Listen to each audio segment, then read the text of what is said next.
በስመ አብ ወወልድ ወመንፈስ ቅዱስ አሐዱ አምላክ ዘለዓለም ሥላሴ አሜን። እግዚአብሔር አምላክ የሕግ ባለቤት ሕግን ለሰው የሰራ ሐጋጌ ብሉይ ወሐዲስ ሕገ ብሉይ እና ሕገ ሐዲስን የሰራ የሕግ ባለቤት እግዚአብሔር የሰራቸውን ሕገጋት ባሪያውና በመልኩ ለፈጠረው ሰው ሰጥቶ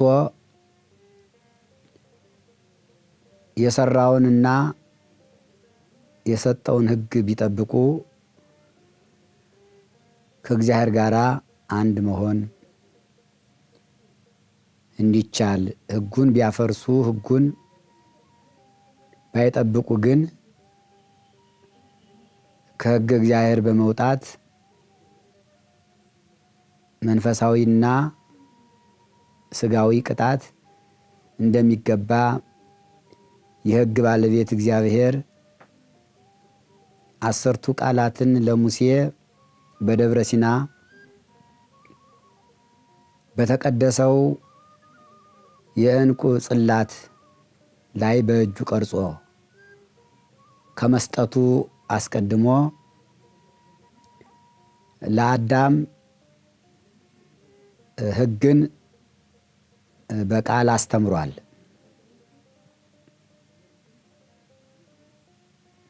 እግዚአብሔር አምላክ ንግበር ሰብአ በአርአያነ ወበአምሳሊነ፣ ሰውን በመልካችን እንደ ምሳሌያችን እንፍጠር ይህ እግዚአብሔር አለ ተብሎ በኦሪት ዘፍጥረት ምዕራፍ 1 ቁጥር 26 ላይ እንደተጻፈው ሁሉ ሰው የእግዚአብሔርን መልክና አርአያ የያዘ እግዚአብሔርን የሚመስል ለእግዚአብሔር መልክና አርአያ መገለጫ የሆነ ሰው በግዙፍ አካሉ ረቂቁን የሥላሴን አካል የያዘ የእግዚአብሔር መገለጫ የእግዚአብሔር መታወቂያ ነበረና እግዚአብሔር ሰውን ፈጥሮ በገነት ሲያስቀምጠው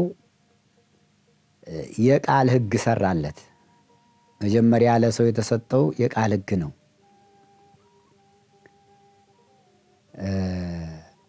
ተውቦ ለሰብ ሕግ ጠባያዊ ቀዲሙ እምኀበ እግዚአብሔር ይላል ማር ይስሐቅ።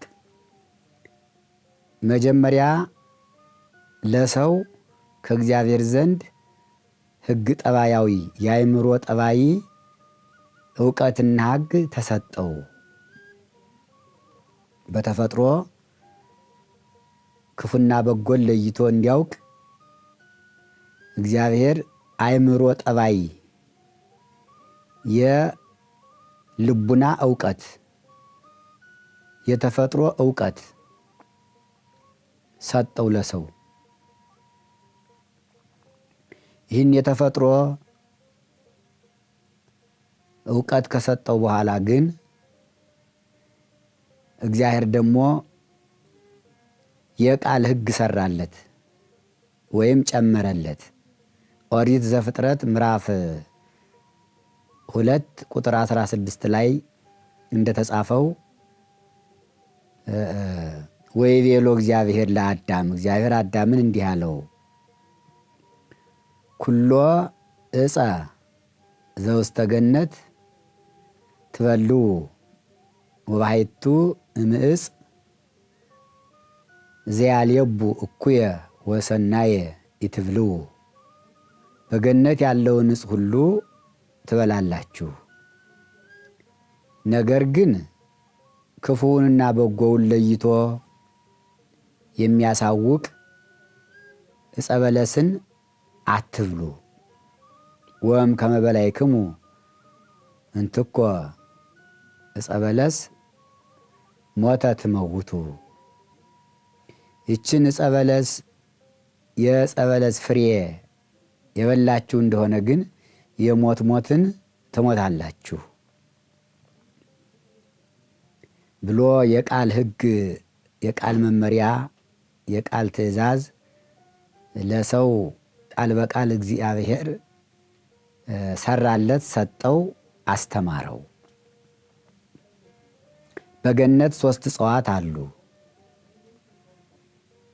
አንደኛው ክፍል የሚበሉት እጽዋት ናቸው። ሁለተኛው ክፍል እንዳይበሉ የተከለከለው ዕፀ በለስ ነው። ሶስተኛው ክፍል ዕፀ ሕይወት ነው።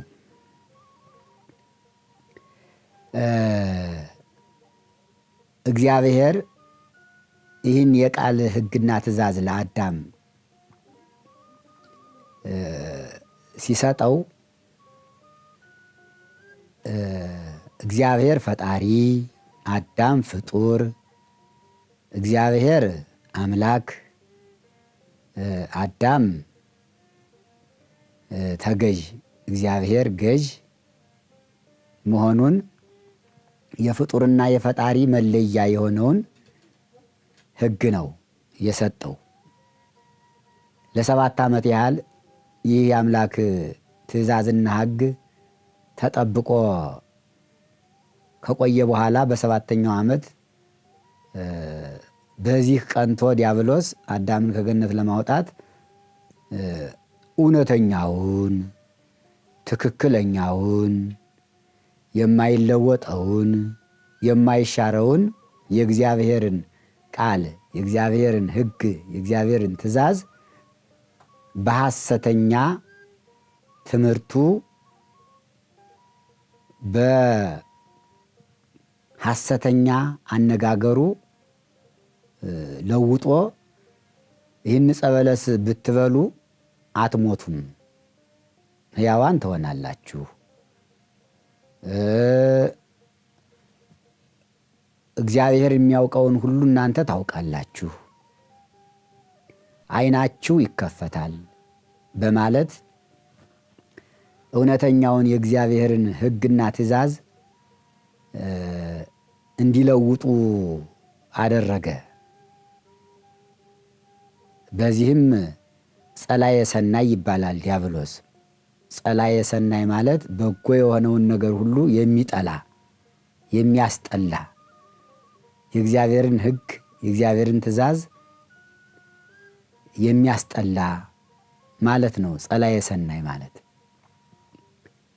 አዳምና ሔዋንም እውነት መስሏቸው የመጀመሪያውን የፈጣሪያቸውን ሕግ ተላለፉ።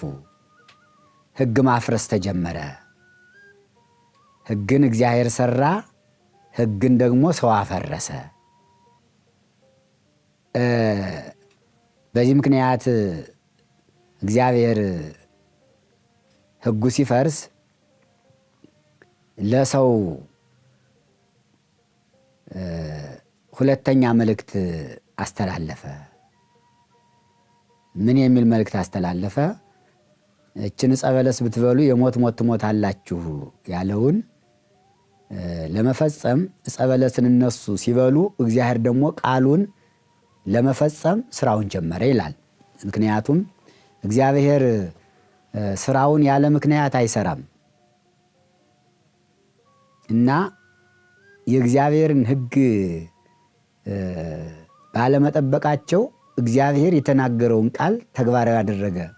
አሁን አዳምና ሔዋን እግዚአብሔር ዕፀ በለስን በመብላታቸው ለምን ፈረደባቸው ይላል አንዳንዱ ሰው። አይደለም፣ እነሱ ናቸው መጀመሪያ በእግዚአብሔር ላይ በሕጉና በትእዛዙ ላይ ያመፁ እነሱ ናቸው። የሚቀድሙ እነሱ ናቸው። እግዚአብሔር እንዲያውም እየተከተለ ነው። ሕጉን ሲያፈርሱበት እየተከተለ የተናገረውን ነገር በስራ ላይ ለማዋል ከገነት እንዲወጡ ሱራፊና ኪሩብን መላእክትን አዞ ከገነት ወጡ። ልብሳቸውንም አጡ፣ ልብሰ ብርሃናቸውን ከልብሰ ብርሃን ተለዩ፣ ተራቆቱ። ዕፀ በለስን ቆርጠው ቅጠሉን ለበሱ፣ ፍሬውን በሉ፣ ቅጠሉን ለበሱ። እግዚአብሔር ግን ይህንን አትብሉ፣ ብትበሉ የሞት ሞት ትሞታላችሁ ስላለ የተናገረውን ነገር ስለፈጸመ እግዚአብሔር ፈታሒ በጽድቅ ኮናኒ በርትዕ እውነተኛ አምላክ ይባላል እንጂ አዳምና ሔዋንን ቀጣቸው አይባልም። ይህ በእንዲህ እንዳለ 10ቱ ቃላት ከመፈጸማቸው ከመጻፋቸው በፊት አሁንም እግዚአብሔር ለሰው በልቡናው ሕግን ሰርቶለታል። እንደ መላእክት እንደሚታወቀው ሁሉ ሲፈጥራቸው እግዚአብሔር ለባውያን፣ አስተዋዮች፣ ማእምራን፣ አዋቂዎች፣ ሕያዋን፣ የማይታመሙ የማይሞቱ ሁነው እንዲኖሩ እንደፈጠረ ሁሉ ሰውንም እንዲሁ እንደ መላእክት አድርጎ እንደፈጠረው ነቢዩ ሄኖክ በምዕራፍ 19 ትንቢተ ሄኖክ ምዕራፍ 19 ቁጥር 22 ላይ እንዲህ ይላል፣ ሰብእሰ ኢተፈጥረ ለዝ ከመዝ ከመ ያጽኑ ሃይማኖቶሙ በረቅ ወበቀለም። ሰው ሃይማኖቱን ሕጉን በመጽሐፍ ላይ በተጻፈ ሕግ ሊጠብቅ አልተፈጠረም ነበረ። አላ ከመ ይኩኑ ይንበሩ ወይግበሩ ከመ መላእክተ እግዚአብሔር። እንደ እግዚአብሔር አገልጋዮች እንደ መላእክት በሕገ ልቡና የተሰጣቸውን ዕውቀት ተጠቅሞ ሊኖሩ ነበረ ይላልና ሰው የመጀመሪያ ዕውቀቱ የመላእክት ዕውቀት ነው፣ የጽሑፍ አልነበረም። ኋላ ግን ከገነት ከወጡ በኋላ አዳምና ሔዋን ልጆቹን ሲወልዱ አቤልና ቃየል ወንድማማች ናቸው። ቃየል አቤልን ገደለው።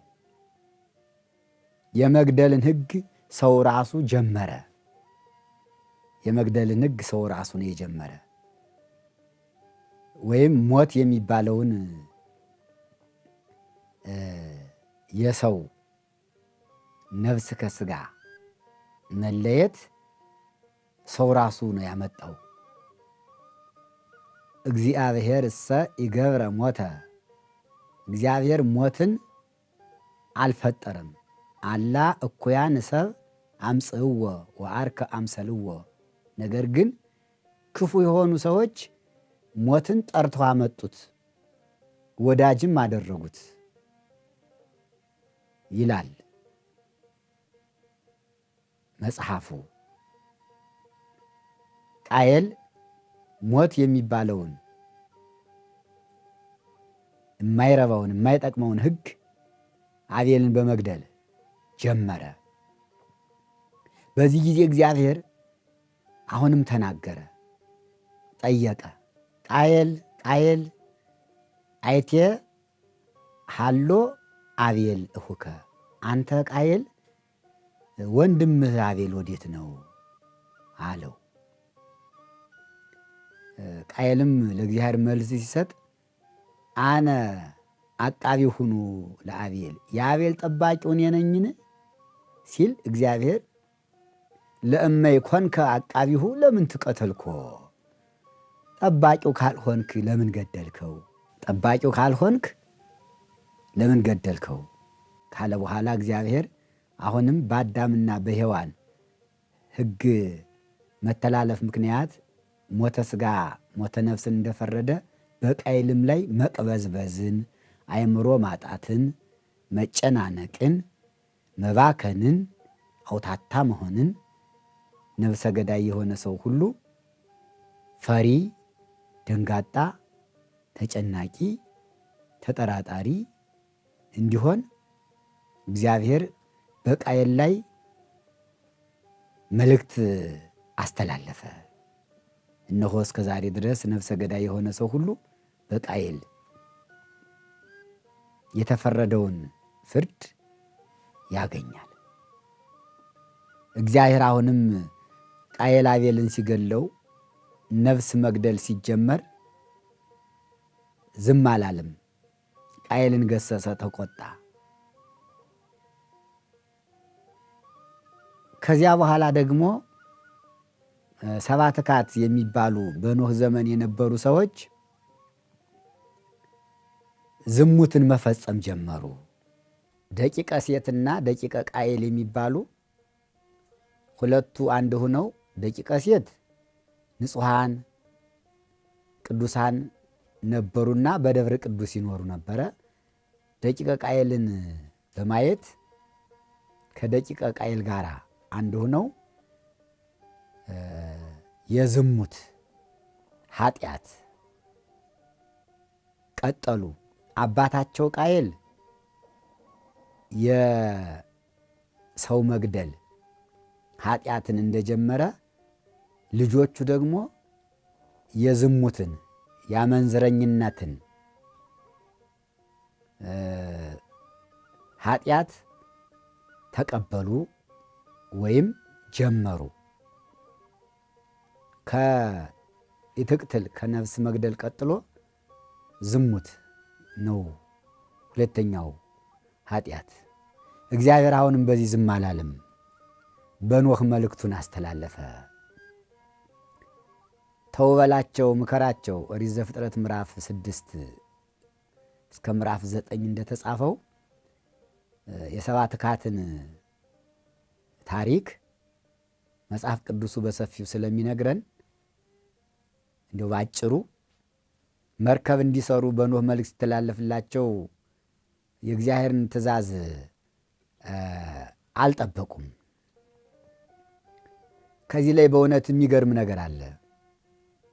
እግዚአብሔር የዋህ ቅን አምላክ መሆኑ አዳምና ሔዋን ዕፀ በለስን በልተው ሕጉን ሲያፈርሱ ዝም አላለም። ቃየል ወንድሙን አቤልን ሲገለው ዝም አላለም። ሰባ ትካትም ዝሙትን ሲፈጽሙ ዝም አላለም። ይናገራል። ዛሬም ይናገራል። ዛሬም አትብሉ የተባሉትን ለሚበሉ ሰዎች፣ እንደ ቃየል ሰው ለሚገድሉ ሰዎች፣ እንደ ሰባ ትካት ዝሙትን በአደባባይ ለሚሰሩ ሰዎች ዝም አይልም። መልእክት ያስተላልፋል በመጻሕፍትና በመምህራን። ሰባ ትካት በንፍር ውሃ ጠፉ። ከዚህ በኋላ ይህ የሰባ ትካት የዝሙት ኃጢአት በሰባ ሰዶምና በሰባ ገሞራ ተደገመ። ኦሪት ዘፍጥረት ምዕራፍ 11 ላይ እንደተጻፈው ሰባ ሰዶምና ሰባ ገሞራ ወንድ ከወንድ ሴቶች ከሴቶች ጋር መጋባት ጀመሩ። በዚያ ጊዜ ደግሞ የነበረው ጻድቅ ሎጥ ነበረ። እግዚአብሔር አንዳንድ ደጋጎችን ሰዎች እየመረጠ ለምስክርነት ያኖራቸዋል። በእውነቱ በሰባ ትካት እግዚአብሔር ለምን ፈረደ እንዳይባል 8 ሰዎችን ከጥፋት ውሃ አትርፎ ኖህና ሚስቱ 3 ወንዶቹ ልጆቹና ሚስቶቻቸው 8 ሰዎችን ለምስክርነት አስቀረ ይላል ቅዱስ ጴጥሮስ። ወአትረፈ 80 ነፍሰ 8 ሰዎችን ለምስክርነት አስቀረ እግዚአብሔር። ሰባ ሰዶምና ሰባ ገሞራ ኃጢአትን ሲሰሩ ጻድቁን ሎጥን አስቀረ። ሰባ ሰዶምና ሰባ ገሞራንም በሎጥ ምክር እንዲያገኙ ቢያደርግ አንቀበልም ብለው እንዲያውም ከሎጥ ቤት በእንግድነት የገቡትን 2ቱን መላእክት ለነሱ ለጸያፊ ግብራቸው ተመኝተው ሎጥ አውጥቶ እንዲሰጣቸው በማድረጋቸው እግዚአብሔር ሰባ ትካትን በንፍር ውሃ እንደቀጣ ሰባ ሰዶምና ሰባ ገሞራን ደግሞ በድኝ እሳት ቀጣ። ዝም አላለም። ዝም አላለም። ሰባ ሰዶምና ሰባ ገሞራ ተቀጥተው ሀገሪቱም ዛሬ ተቀጣ 5 ሀገሮች ናቸው። ሰዶም፣ ገሞራ፣ አዳማ፣ ሱባማ፣ ሲባዮን ይላቸዋል ሀገሮችን። ቅዱስ ጴጥሮስም በመልእክቱ ተናግሯል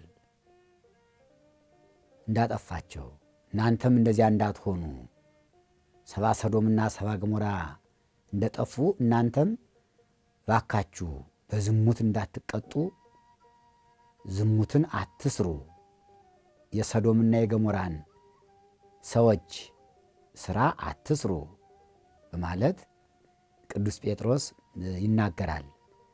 እግዚአብሔር ቸር ነውና ሎጥን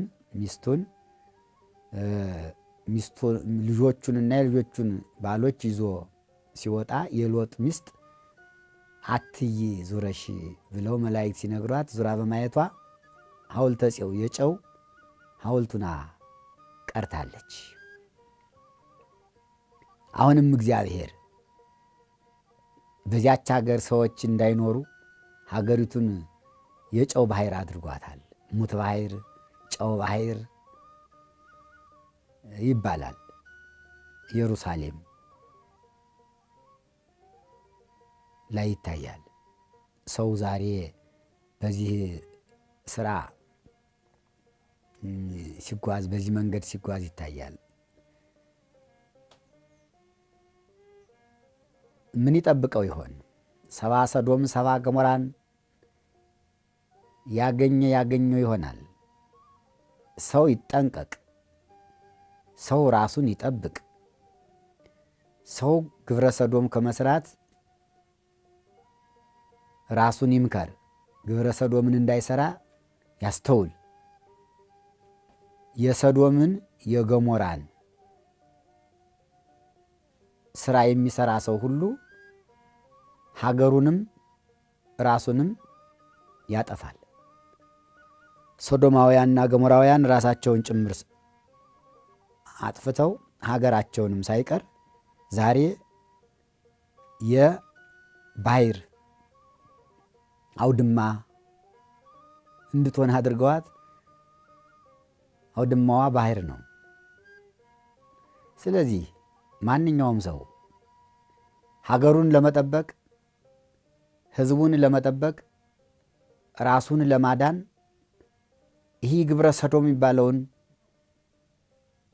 አጸያፊ የሆነውን እግዚአብሔር ወንድና ሴት አድርጎ ፈጥሮ አዳምን ለሔዋን ሔዋንን ለአዳም አንድ አድርጎ ፈጥሮ ብዙ ወተባዙ ወምልዋ ለምድር ብዙ ተባዙ ምድርን ሙሏት ያለውን ትእዛዝ በማፍረስ ወንድ ከወንድ ሴት ከሴት የዝሙት ኃጢአት መስራት እግዚአብሔርን መቃወም ነው። እግዚአብሔርን መቃወም ነው። እግዚአብሔርን የተቃወመው ሁሉ ፍርድ አለው። ወደ ኋላ መለስ ብለን ቅድም እንደተናገርነውና እንዳየነው አዳምና ሔዋን ዕፀ በለስን በመብላታቸው ከቅጣት አልወጡም። እባብ አዳምና ሔዋን በማሳቷ ከቅጣት አልወጣችም። እነሱ ብቻ ሳይሆኑ ዛሬ ያለንባት ዓለም የተረገመች በእነሱ ምክንያት ነው። ዛሬ የምንኖርበት ዓለም የተረገመ ዓለም ነው።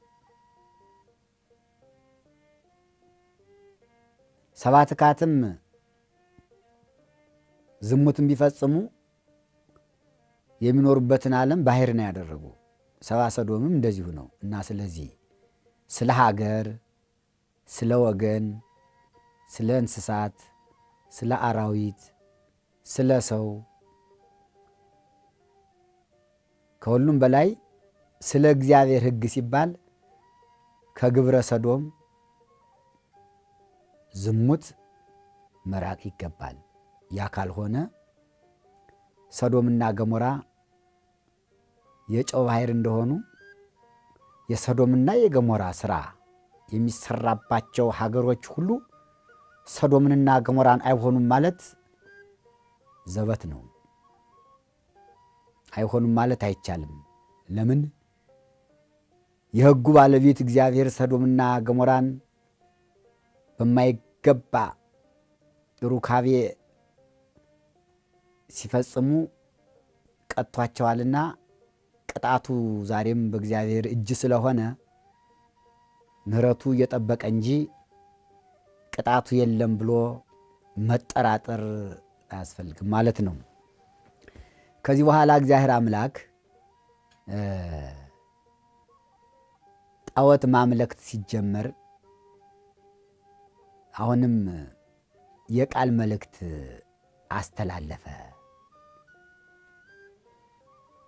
አስተላለፈ። ጣዖት አታምልኩ አለ። ከዚህ በኋላ ሰው አንደኛ በአእምሮ ጠባይ በተፈጥሮ በተሰጠው ዕውቀት፣ ሁለተኛ እግዚአብሔር በቃሉ በሰራለት ሕግ መጠቀም ባለመቻሉ መጠቀም የማይችል ስለሆነ እግዚአብሔር ከሕግ ጠባያዊ ወደ ሕገ ልቡና፣ ከሕገ ልቡና ወደ ሕግ መጽሐፋዊ ሰውን መምራት ጀመረ ይላል። ሕገ ልቡና ከአዳም ጀምሮ እስከ ሙሴ ያለው ነው እና አብርሃም የነበሩበት ይሄ ጣዖት ማምለክ። አብርሃም አባቱ ጣዖት አምላኪ ነበርና ጻም ብሔርከ ወተፈለጥ ማዝማዲከ፣ ከዘመዶችህ ተለይተህ ውጣ እኔም ወደማወርስ ሀገር ውጣ ሲለው ያን ጊዜ ከቤተ ጣዖት ነው አብርሃምን ይዞት ይወጣ። 10ቱ ቃላትን እግዚአብሔር በጽላት ላይ ጽፎ ለሙሴ ከመስጠቱ በፊት በሙሉ እነዚህ ነገሮች በዓለም እንደ ሕግ ተይዘው ነበር። ዝሙትን እንደ ሕግ ይሰሩበት ነበር። ጣዖት ማምለክን፣ የእግዚአብሔርን ስም በከንቱ መጥራትን፣ ሰንበትን አለማክበርን፣ አባትና እናትን አለማክበርን፣ ሰው መግደልን፣ ዝሙት መስራትን፣ መስረቅን። መስረቅ በአዳምና በሔዋን የተጀመረ፣ ሐሰት መናገርን። ቃየል ሲጠየቅ አዳምና ሔዋንም ሲጠየቁ ሐሰትን የተናገሩ። ለምን በላችሁ ሲላቸው አይ እኛ አይደለንም እባብ ነው ያሳተን። እንግዲህ አትብሉ የተባሉ እነሱ ናቸው፣ እባብ አይደለችም። ያን መጠበቅ አልቻሉም። ሐሰት ማለት ይሄ ነው፣ ውሸት። ትኩን ስማ በሐሰት የተስረቅም ጸበለስን ሰርቀው በልተው ነው። እዚያ ይትፍቱ የሌለውን ገንዘብ አትመኝ። ይህም አዳምና ሔዋን ዋፍተዋ ከመትብላ ይላል እሞቱ በለስ። እባቡ ወይም በእባቡ ላይ የመጣው ዲያብሎስ ከጸበለሱ እንድትበላ አስመኛት። የእግዚአብሔርን እጽ አትይብኝ ያላትን እንድትበላ አስመኛት። ይሄ ፈቲው ይባላል። ይትፍቱ የሌለውን ገንዘብ አትመኝም አዳምና ሔዋን ናቸው።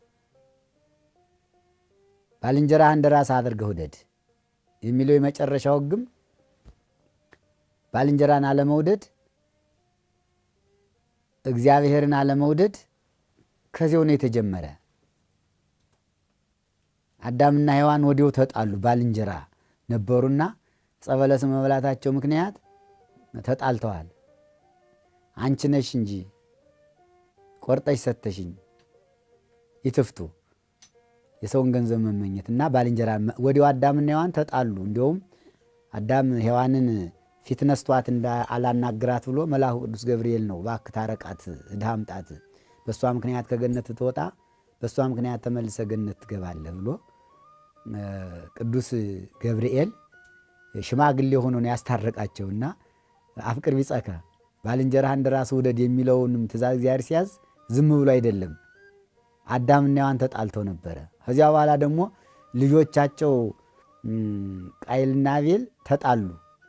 ይህንን ሁሉ ተመልክቶ ሁሉንም 10ሩን ቃላት በሙሉ እግዚአብሔር በመጽሐፍ ላይ በእጁ ከመጽሐፉ በፊት እነዚህ 10ቱ ቃላት በሙሉ በዚህ ዓለም በክፋት በኃጢአት ሲሰራባቸው ቆይቶ ሰው በተሰጠው የሕገ ልቡና ትእዛዝ ማክበርና መጠቀም ባለመቻሉ ከዚያ በኋላ እግዚአብሔር አምላክ ከአዳም እስከ ሙሴ የነበረው ሕገ ልቡና ዘመኑ ዘመነ አበው ነበረና በሙሴ ጊዜ እግዚአብሔር ሕገ ኦሪትን ሰራ ይላል። ወዘተጽፈሰ መጻ እምድኅረ ተአድወ ሕግ። በመጽሐፍ ላይ የተጻፈው ሕግ ትእዛዝን ሕግን ከማፍረስ በኋላ ሕግና ትእዛዝ ከፈረሰ በኋላ ተሰራ ይላል ማር ይስሐቅ ዮሐንስ አፈወርቅ። ከዚህ በኋላ እግዚአብሔር 10 ቃላትን ለመጽሐፍ የሰራው ስራ ይገርማል። እግዚአብሔር ሰውን ምን ያህል እንደሚወደው ቸርነቱ፣ ደግነቱ፣ መጋቢነቱ ሰው ቢበድለው የማይቀየም ሰው ሕጉን ቢያፈርስበት የማይቆጣ ሰው ከሕጉ ከትእዛዙ ቢወጣ የማያኮርፍ ልመናቸውን የሚቀበል እግዚአብሔር ቸር ነው። ነቢዩ ዳዊት ወይ ተቆጣ ስለቶሙ ልመናቸውን ቸል አላለም ይለዋል። እስካሁን ድረስ የተላለፈው መልእክት መቅድም ወይም መግቢያ የመጀመሪያ ምዕራፍ ነው። 10ቱ ቃላትን ከመጀመራችን በፊት እግዚአብሔር 10ቱ ቃላትን ለሙሴ በጽላት ጽፎ ከመስጠቱ በፊት ምን ተሰርቶ ነበረ፣ ለምን 10ቱ ቃላትን ጻፈ የሚለውን ለመገንዘብ ያህል መቅድም ነው እስካሁን ድረስ የተነበበው። እግዚአብሔር ቸር ነው፣ የሕግ ባለቤት ነውና እዚህ ላይ ይቆየን።